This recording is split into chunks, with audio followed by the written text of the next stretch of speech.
Point à la ligne, le podcast pour les entrepreneurs curieux qui veulent se réinventer. Tous les 15 jours, c'est votre rendez-vous communication pour décoder les tendances qui secouent le monde de l'entreprise. Tout pour comprendre les concepts et les enjeux actuels et prendre les décisions qui impacteront positivement votre business. Point à la ligne. Bonjour à tous et bienvenue dans la deuxième partie de notre podcast Point à la ligne consacré aux plumes fantômes, les secrets du copywriting et du ghostwriting. Nous sommes ravis de retrouver nos deux invités, Cathy Rincé, copywriter et content manager, et Jérôme Labbé, dirigeant de la société Horizon Consult. Bonjour à tous les deux. Bonjour. Merci de nous avoir rejoints pour cette seconde partie, aujourd'hui centrée sur le thème du ghostwriting. Un mot qui peut faire frémir, mais qui évoque une tendance de plus en plus présente, notamment sur les réseaux sociaux. Découvrons ensemble le monde mystérieux des plumes fantômes.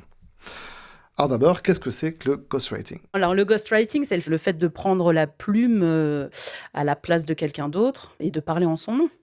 Exactement. Voilà. Alors, moi, quand je disais arnaque, je pense pas à la pratique. Je pensais plus à ce qu'on véhicule sur certains réseaux en disant que c'est fondamental, que c'est très important et qu'il faut absolument passer par des consultants ou des indépendants ou des agences pour le faire. D'accord. C'est là où je mets un doute. Oui, C'est tout. oui, je comprends. C'est pas sur la pratique. La pratique, elle a toujours existé pour la rédaction de livres ou autre. Tout à fait. Mais c'est pour qu'est-ce qu'on en fait sur LinkedIn, par exemple. Là, j'ai un gros Justement, doute, là. pour nos auditeurs, par exemple, pour que ce soit plus clair, c'est quoi le rôle du ghostwriter ? Donc il écrit à la place de l'autre. Voilà, souvent des CEO d'entreprise, oui, souvent. Donc l'idée, c'est d'écrire sur son compte, à sa place, parce qu'il n'a pas le temps, mais qu'il estime que LinkedIn, c'est quand même the place to be, qu'il faut y être, mais concrètement, il n'a pas le temps, il a d'autres projets à mener, ou alors il estime aussi que ce sera mieux fait par quelqu'un d'autre. Voilà. La question que je me pose, c'est pourquoi le faire ? Pour assurer une présence sur LinkedIn et pour peut-être renforcer la position d'expert, renforcer son personal branding. Quand on est une société de 100 salariés, Oui. le patron, est-ce qu'il a besoin de le faire ? Moi, je suis pas sûr. Alors, Quand on est un indépendant, oui, parce qu'on véhicule une image, on se vend. Là, la communication LinkedIn, quand on est une entreprise, c'est plutôt à l'entreprise de parler. C'est pas au président, au DG, au directeur financier de le faire. Je vois pas trop l'intérêt. Je vais te le dire. Il y a un intérêt, bien sûr, mais il n'est pas aussi important qu'on veut le véhiculer, Alors, selon moi. Il y a un premier point que je vais mettre tout de suite en avant, c'est que LinkedIn a un algorithme qui met en avant les profils personnels. Ça, on l'a remarqué. Hein. Et pas les profils d'entreprise. Vous pouvez poster sur votre profil d'entreprise, sur votre page d'entreprise. L'algorithme ne va pas pousser... Il y a encore des entreprises sur LinkedIn ? Et va pousser les profils personnels. Déjà, le premier élément qui fait que c'est au CEO de prendre la parole plutôt que sur sa page d'entreprise.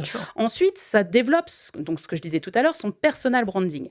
Et le personal branding, il est crucial dans la mesure où on a compris qu'une personne n'achète ni un produit, ni un service, elle achète la personne qui lui vend. Donc, mettre en avant son personal branding, ça rend humain, ça rend accessible, et du coup, on a plus, l'acheteur, enfin la cible, va avoir plus tendance à se diriger vers une entreprise où le CEO s'engage, parle, montre qu'il est expert de son domaine, et qui peut être une solution, en fait.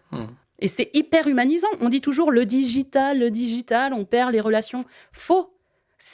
Les entreprises qui fonctionnent sur le digital sont aussi les entreprises qui ont compris qu'il fallait mettre l'humain en avant. D'où l'intérêt pour un CEO. Je pense qu'il y a des gros abus sur le sujet, mais certainement, comme énorme partout. abus, et je trouve que c'est très américain comme démarche. Cette volonté d'aller massivement faire des posts, ça arrive en France, mais ça fait longtemps que c'est aux États-Unis quand même, de se mettre en avant, d'être le président d'une grosse structure, d'être en jean, basket, t-shirt, et de véhiculer son entreprise à travers sa personne. Ok, mais ça, c'est pas en France, c'est assez récent quand même, je trouve, hormis quelques exceptions. Et maintenant, on a l'impression que c'est une obligation de le faire.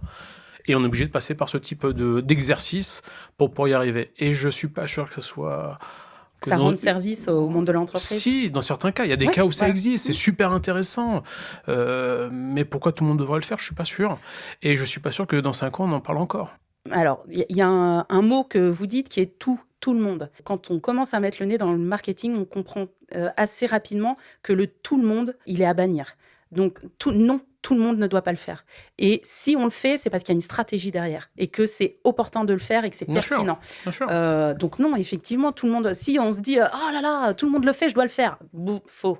Là, c'est terminé. Enfin, il n'y a pas de stratégie derrière. Il y a pas. Donc non, ça va pas fonctionner. Ça peut fonctionner. Un heureux hasard fait que les éléments sont alignés, mais en général, ça répond quand même à une stratégie de communication qui est derrière. Donc non, c'est pas. Déjà, toutes les entreprises n'ont pas leur cible sur LinkedIn. Enfin, déjà, toutes les entreprises qui s'adressent à des particuliers. Alors c'est chouette d'être sur LinkedIn pour travailler sa marque employeur et recruter, mais on ne s'adresse pas aux clients dans ce cas-là. On s'adresse à des candidats pour étoffer un peu le recrutement. Mais voilà, ça doit vraiment répondre. Alors à qui je m'adresse, où se trouve ma cible. Si ma cible, c'est du B2B, c'est des professionnels et que c'est des entreprises digitalisées qui consultent beaucoup LinkedIn, oui, ça peut être pertinent qu'un CEO d'une grosse entreprise ou d'une petite entreprise, et je dis CEO, des fois c'est des entreprises où il y a 2-3 personnes, c'est pas forcément des grosses entreprises. Donc ça a sa place, le ghostwriting a sa place dans ce contexte-là. Mais alors du coup, il y a une question qui se pose, parce que c'est vrai que sur LinkedIn, on parle de LinkedIn, mais on croise de plus en plus de ghostwriters. Au préalable, les ghostwriters se cachaient, d'où leur nom. Aujourd'hui, on voit énormément de ghostwriters se mettre en avant. J'écris les posts des CEO, j'écris les posts des directeurs, les posts des dirigeants. Si tant est que la nouvelle question, c'est est-ce qu'il y a encore des CEO sur LinkedIn ? Peut-être, mais en tout cas, ils ne postent pas. Ça, c'est sûr. Ça donne pas envie. Ça donne pas envie. Quand la moitié des posts, c'est, je vais vous dire, les 6 outils que j'utilise, le carrousel qu'on a déjà vu 50 000 fois, ça donne pas envie, honnêtement. Ça donne vraiment pas envie. Donc, il y a peut-être une carte à jouer pour vous, Jérôme, là. Peut-être. S'il y a du contenu qui ne vous parle pas, peut-être essayer de créer justement... Est-ce qu'on va sur LinkedIn pour chercher du contenu ? Je ne suis pas sûr. Moi, du moins, ce n'est pas ce que je fais. Personnellement, alors c'est pas parce que je le fais pas que les autres ne le font pas, bien entendu. Mais je ne suis pas sûr. Et donc, vous utilisez LinkedIn à quelle fin ? À deux niveaux, société et personnel, je le fais aussi. Je suis pas fan et je le fais.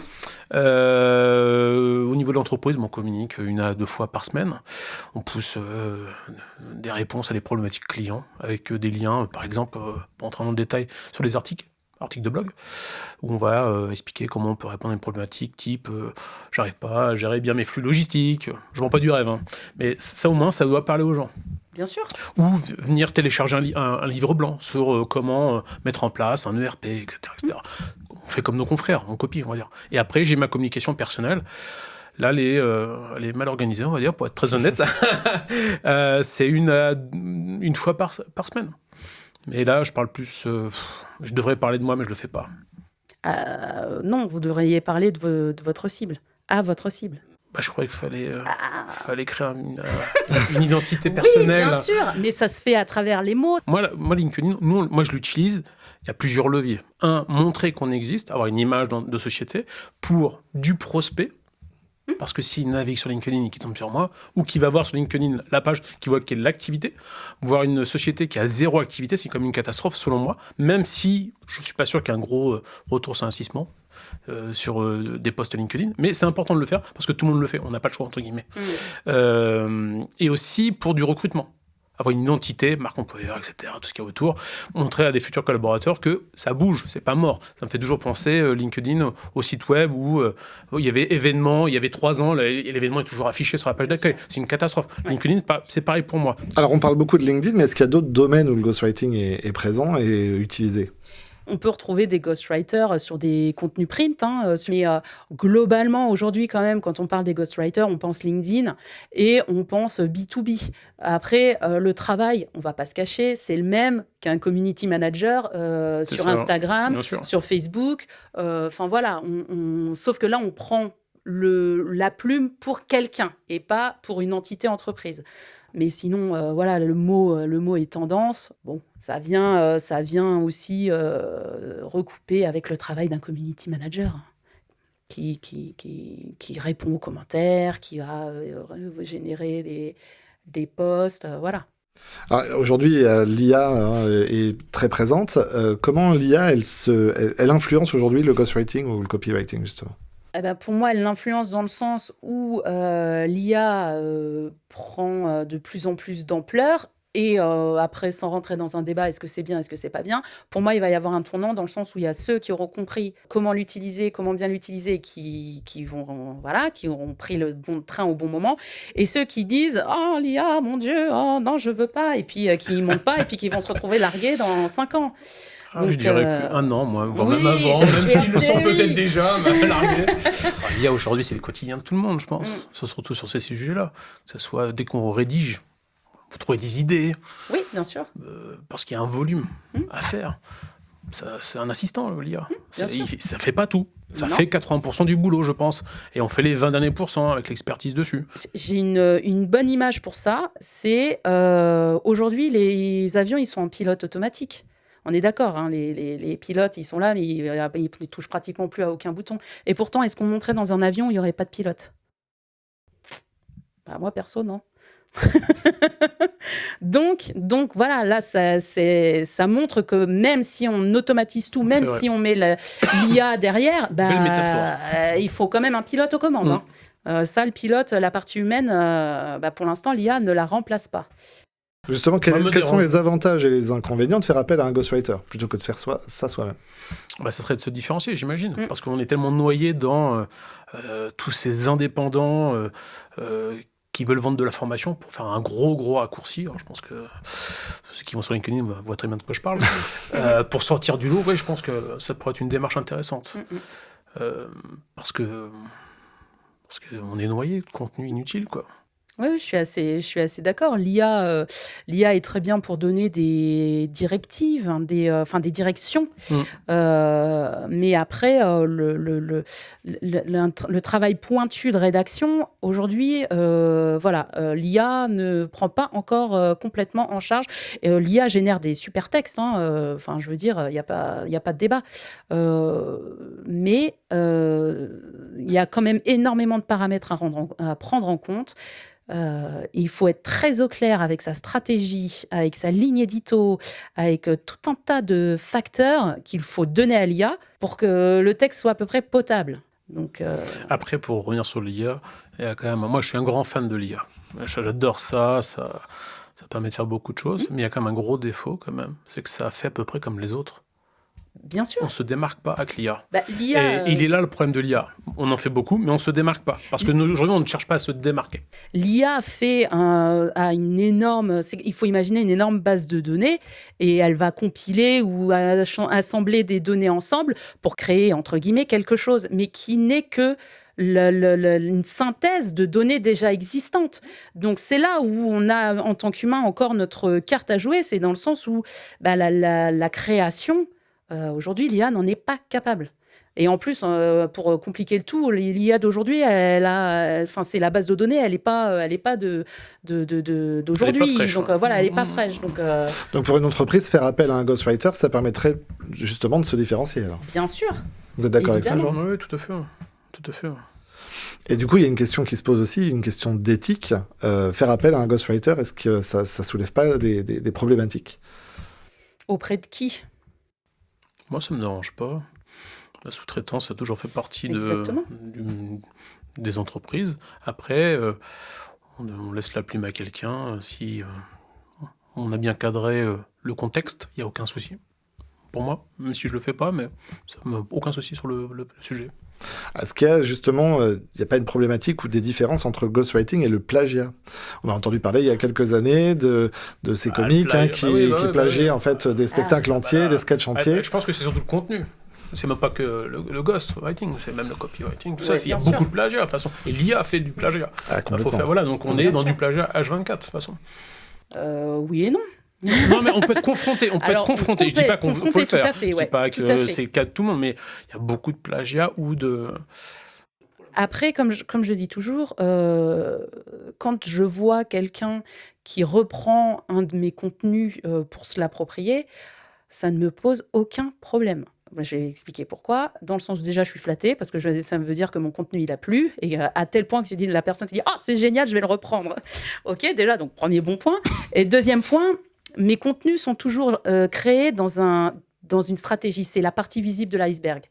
Et en dessous du niveau de la mer, il y a tout le boulot qui a été fait avant. Et ça, c'est pas visible. Donc la personne va me reprendre mon contenu, mais il va faire flop chez lui, puisque ça n'est pas dans la stratégie. Enfin, voilà, donc on peut pas prendre quelque chose comme ça, le sortir de son écosystème, et le Lego, il s'embrique pas bien là. On peut reprendre le contenu de quelqu'un parce que ça va faire sonner quelque chose chez nous, et on se dit, ça va bien marcher, mais dans ce cas-là, il faut tout remodeler à sa manière, pour le faire coller à sa stratégie. Je veux dire, on revient à la question, est-ce que la vraie création existe ? C'est une grande question. Personne n'a vraiment de réponse là-dessus. On écrit tous avec notre expérience, avec nos vécus. Et quand on est ghostwriter, justement, c'est d'aller chercher ça, d'aller chercher chez la personne pour qui on écrit. Il faut que ça sonne comme si c'est elle qui l'avait écrite, en fait. Donc, il faut vraiment comprendre la personne. Et quand j'ai quelqu'un qui me dit « on dirait que ça aurait pu être moi qui l'ai écrit », alors là, moi, c'est le meilleur. Ça veut dire que mon job, il est fait, quoi. Donc c'est ça aussi, le côté plagiat, même pas peur. Alors, comme les chasseurs, il y a le bon ghostwriter et le mauvais ghostwriter. D'après vous, quelles sont les compétences, du coup, pour les auditeurs qui voudraient se lancer, quelles seraient les compétences essentielles pour être un bon ghostwriter ? Il faut changer d'envie, là. Il faut faire autre chose. Hein. Il y en a déjà de pros, là. Déjà, je serais curieuse de savoir s'il y a des ghostwriters qui vivent que de l'écriture pour les dirigeants. C'est souvent une prestation annexe. Il doit y avoir des exceptions en France, peut-être. Oui, peut-être. Des très bons qui font que ça et qui seraient... oui, il y en a certainement. Je ne connais pas le secteur, mais il y en a peut-être un qui écrit un bouquin. Je connais peu mes collègues. Hein, je ne suis pas une bonne collègue. Mais non, mais voilà, un bon ghostwriter, c'est... comme je répète ce que je dis, c'est quelqu'un qui écrit vraiment comme si c'est la personne pour qui elle écrit qui l'aurait écrit, quoi. J'ai dit beaucoup écrit là. Donc le vrai talent d'empathie. Le talent d'empathie, évidemment. Un peu comme le copywriting. Ça m'est arrivé de refuser des missions parce que je sentais que je ne pourrais pas m'immerger complètement dans l'univers, où je sentais qu'il y avait... voilà.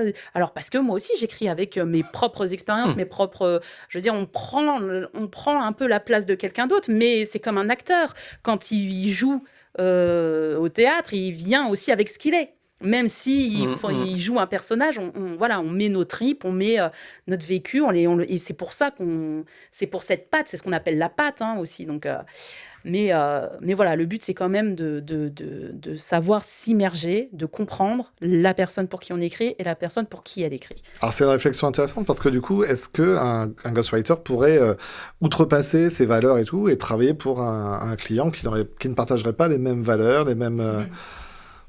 Libre à chacun, on va dire. Il y a certainement beaucoup de rédacteurs, j'utilise exprès le mot rédacteur pour englober, qui commencent, et dans ce cas-là, on dit on fait pas la fine bouche, on prend tout ce qui vient. Alors justement, est-ce qu'il y a des limites morales peut-être, ou des limites... c'est une limite propre, en fait, c'est propre à chacun, j'ai envie de dire. Il n'y a pas de règles qui soient universelles à ce niveau-là. Vu qu'on parle de LinkedIn, normalement, on devrait toujours parler professionnel. Mais il y a des dérives depuis quand même quelques mois où on parle de tout et de n'importe quoi, de l'actualité, ça devient Facebook, quoi. C'est vrai. Et donc la question ne devrait pas se poser, parce qu'on ne devrait parler que de clients, de produits, de bénéfices, etc. Et là, ça dérive. Alors j'entends. Mais dans ce cas-là, j'ai une réponse un peu toute faite. C'est faut virer les personnes et les entreprises qui génèrent ces contenus-là. Un feed, ça peut être très propre, ça peut être hyper pertinent, et on peut n'avoir que des contenus qui nous intéressent parce que dans nos abonnements, les personnes à que je suis, ce ne sont que des gens qui ont des contenus qui m'intéressent. C'est un algorithme, ça s'éduque. En parlant d'améliorer, est-ce que vous avez tous les deux dans vos domaines respectifs des techniques ou des astuces à donner à nos auditeurs pour faire un bon ghostwriting, ou un bon copywriting? Des choses que vous utilisez qui fonctionnent? Quelques-unes. C'est de travailler sur l'émotion. Un contenu qui commence par alors aujourd'hui, je vais vous parler de ça y est, moi on me perd cher et réseau, on perd sinon, cher cher réseau, réseau. On s'en fout. Rentrez tout de suite dans le vif du sujet. L'attention aujourd'hui est hyper courte, donc il faut la choper dès la première seconde de lecture. Donc dis-moi tout de suite. Génère tout de suite de l'émotion, soit du rire, soit de la compassion, mais il faut qu'il y ait une émotion parce qu'on se souvient toujours de l'émotion. Je ne sais pas si vous avez déjà vécu cette expérience-là, que des fois, on se souvient de quelqu'un, on ne se souvient pas forcément de ce qu'on a vécu avec elle dans les détails, mais on se souvient des émotions que cette personne nous a laissées. Et c'est pour dire à quel point les émotions sont ancrées.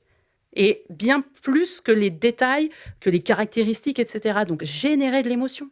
Et rentrer dans le vif du sujet tout de suite. On voit sur TikTok, on n'a plus les bonjour, je vais vous parler de hop, allez, next, hop, on a le doigt qui part vers le haut, c'est fini. Moi, le conseil, ce serait pas ça. Ce serait de aller sur LinkedIn, c'est important, mais y consacrer peu de temps, sauf si on a un but réel. Et après, il y a des outils pour faire de la rédaction, pour planifier ça. Nous, c'est planifié sur 6 mois. Voilà, donc on se prend pas la tête, on l'a fait une fois, on a passé du temps, ça tourne. Et ça répond à l'objectif qu'on a, qui est petit, minime. Il n'y a aucune stratégie autour, réellement. Okay. Donc, y aller pour y aller, aucun intérêt. Il faut vraiment, ce que tu disais tout à l'heure, il faut définir l'objectif d'aller sur LinkedIn, parce que ça va prendre du temps. Et le temps, il vaut mieux le consacrer ailleurs. Et même même en le sous-traitant, ça va être de l'argent. Peut-être que l'argent, il faut le mettre ailleurs. Quel est l'objectif d'y aller ? C'est à définir d'abord. Tout à fait. Il faut un objectif clair, parce que sinon, après, ça peut être juste assurer une présence, comme on disait, assurer une présence minimum pour rassurer la personne, le prospect. Mais des fois, il y a des objectifs qui sont bien plus... où on va... En fait, on prend souvent le problème à l'envers. On dit « Ah, il faut que je sois sur LinkedIn, on va chercher un objectif. » Non. C'est j'ai tel objectif, qu'est-ce que je peux mettre en face comme action ? J'ai ça, et j'ai LinkedIn aussi. Donc voilà, c'est dans ce sens-là qu'il faut. C'est pas il faut que j'aille sur LinkedIn maintenant. Qu'est-ce que je fais ? Qu'est-ce que j'écris ? Non. Et dernier conseil, il y en a un qui me vient là, ça monte, ça commence à arriver. Faut comprendre les codes. Il y a des codes à connaître. Soit on y consacre beaucoup de temps, et ça va mettre du temps à comprendre les codes de LinkedIn ou d'autres supports, même une newsletter, etc. Soit on est prêt à passer du temps, à investir de l'argent, parce qu'il y a besoin d'outils aussi pour pouvoir le faire. Soit on le sous-traite, soit on fait rien. Mais il n'y a pas d'autre alternative. Ne rien faire, c'est problématique selon moi. Mais c'est soit on le fait à la maison, mais ça va prendre beaucoup de temps, de l'argent parce qu'il y aura des besoins d'outils, de l'apprentissage, faire des efforts, d'aller voir des vidéos, des confs, des machins, de suivre des experts du domaine, même s'ils sont durs à trouver. Ils se cachent, les vrais experts, selon moi. Ou alors de sous-traiter. Cathy, t'as des mots ? Non, oui, je suis assez d'accord. Soit si c'est vraiment une piste qu'on pense être rentable, parce qu'on ne va pas se cacher, on parle de rentabilité, il faut l'investir à fond et il faut le faire bien avec une stratégie derrière, sinon ça fait flop et puis on va se dire ça marche pas. Et comme toute stratégie, c'est sur la durée. On n'arrête pas au bout d'un mois. Il faut continuer. Je pense qu'il faut se laisser au moins 6 à 12 mois pour avoir les premiers retours. Et je dis toujours, ceux qui réussissent, c'est ceux qui ont continué là où les autres ont arrêté. Oh, c'est une belle phrase, ça, pour finir. Voilà, conclusion. Allez, on arrête là. Magnifique. Merci à tous les deux. Nous arrivons à la fin de cette plongée passionnante dans le monde intrigant du copywriting et du ghostwriting. Nous espérons que vous avez apprécié ce voyage à travers les méandres des mots et de la communication. Merci à tous d'être restés avec nous jusqu'ici. Nous espérons que vous avez désormais une meilleure compréhension de ces pubs fantômes. Désormais, vous saurez que derrière chaque contenu percutant se cachent souvent des professionnels talentueux, des véritables magiciens des mots. Nous remercions chaleureusement nos invités pour avoir partagé leur expérience avec nous aujourd'hui. Du fond du cœur, merci Cathy, merci Jérôme. Quant à moi, je vous donne rendez-vous dans 15 jours pour un nouveau numéro de Point à la ligne. À très vite pour de nouvelles aventures.